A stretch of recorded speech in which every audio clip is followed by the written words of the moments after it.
आज भाईचारे के इस जहर ने हम सबको खत्म करके रख दिया है। आप यदि सोचते हैं कि अभी तो ये बांग्लादेश में हो रहा है और भारत में ऐसा नहीं होगा, हम सब सुरक्षित हैं, तो ये आप सबका भ्रम है। बांग्लादेश कभी भारत का हिस्सा हुआ करता था। 1971 में जब बांग्लादेश में भुखमरी हुई, जब बांग्लादेश भारत से अलग हुआ, वहां पर रोटी नहीं थी। मुसलमान वहां के 2-2 रोटी के लिए मोहताज हो रहे थे। तो ढाका में जो इस्कॉन मंदिर था, वहां के पुजारियों ने, इस्कॉन के लोगों ने न्यूयॉर्क में अपने कार्यक्रम करके कई लाख मिलियन डॉलर रुपया इकट्ठा किया और वहां बांग्लादेश में लाकर के मुस्लिम जो वहां के वासी थे उनको खाना खिलाया। लेकिन जब विद्रोह हुआ तो सबसे पहले इस्कॉन मंदिर को टारगेट बनाया गया और जगन्नाथ की मूर्तियों में आग लगा दी गई, मंदिरों में आग लगा दी गई, सारे पुजारियों को, सारे इस्कॉन के लोगों को जला करके जिंदा राख कर दिया गया।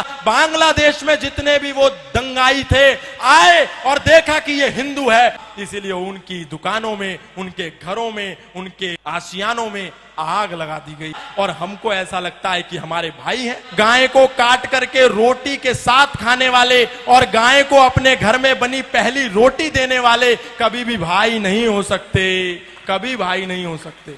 इसलिए ये झूठी दोस्ती और झूठा भाईचारा छोड़िए। यदि ये झूठा भाईचारा हमने नहीं छोड़ा तो भाई हमको चारा बना करके खा जाएगा और हमको पता भी नहीं चलेगा।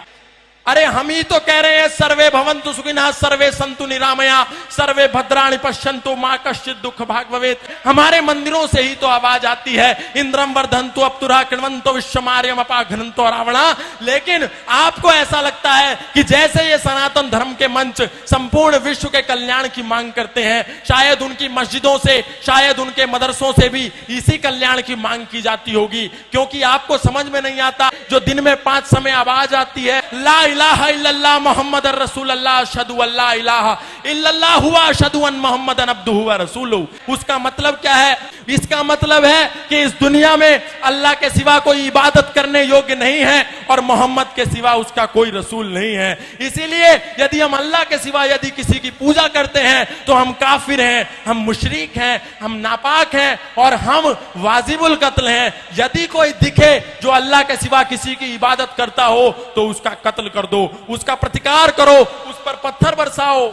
और यही होता है जब मर्यादा पुरुषोत्तम श्री राम की शोभा यात्रा लेकर के हम सड़कों से निकलते हैं तो अचानक से मस्जिदों के ऊपर से पत्थरबारी होने लगती है, ऊपर से कांच की बोतलें फेंक दी जाती हैं।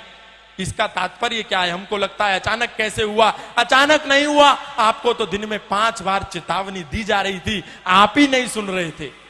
आपको लगता था कि जो हमारी गीता में लिखा है, कई तो ऐसे भी महाज्ञानी हैं जो कहते हैं जो गीता में लिखा है वही कुरान में लिखा है, वही बाइबल में लिखा है।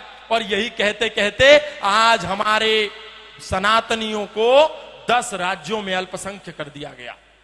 हमारे दिल्ली से 100 किलोमीटर भी दूर नहीं है नूह और मेवात, वहां लोगों की दुकानों को नाम देख देख करके आग के सुपुर्द कर दिया गया, आग लगा दी गई पूरे मोहल्ले में। और ये आगजनी जो आज बांग्लादेश में हो रही है, ऐसी आगजनी प्रत्येक दिन भारत के कई राज्यों में होती है, लेकिन हम सो रहे हैं। हम जय जय श्री राम, जय जय श्री राधे, जय जय श्री कृष्णा के नारे लगाते हैं, लेकिन कभी नहीं देखते कि मर्यादा पुरुषोत्तम श्री राम ने एक महिला के सम्मान के लिए 7 समुंदर पार जाकर के दुनिया का सबसे बड़ा सेतु बना करके 50 किलोमीटर का सेतु बांध करके उस अत्याचारी, उस पापी को मारा।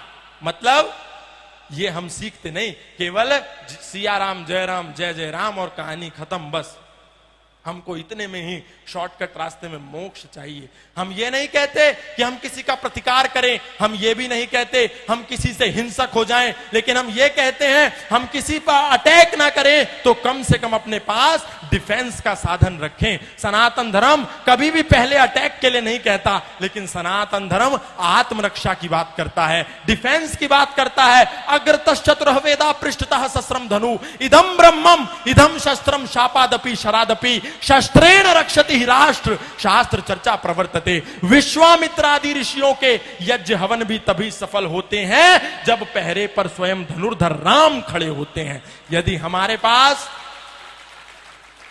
शस्त्र और शास्त्र नहीं होगा तो हमारा कल्याण 10 सालों में हो जाएगा, ये आप मान करके चलिए। आज सनातनियों ने अपने शस्त्रों को भी कोने में फेंक दिया और शास्त्रों में भी दूर हो गए, बोले बस इनको तो लाल कपड़े में रखेना। नहीं, राम वही जो मर्यादाओं की परिभाषा बने रहे, राम वही जो भारत भू की अंतिम आशा बने रहे।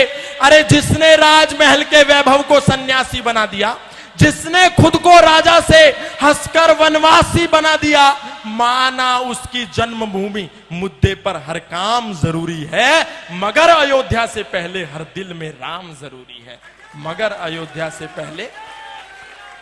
इसलिए संकल्प लेकर के कहिए कि आज के बाद हम जातिवाद नहीं करेंगे।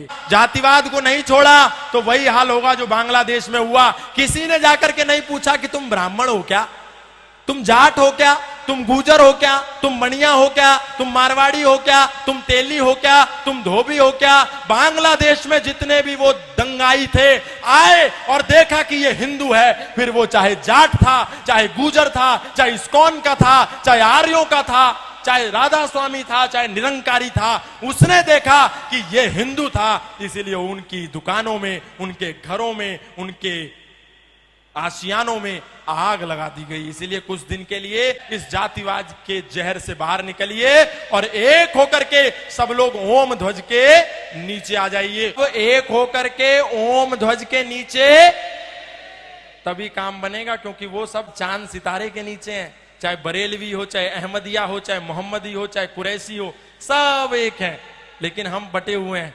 ये छोड़िए, हम सब अभी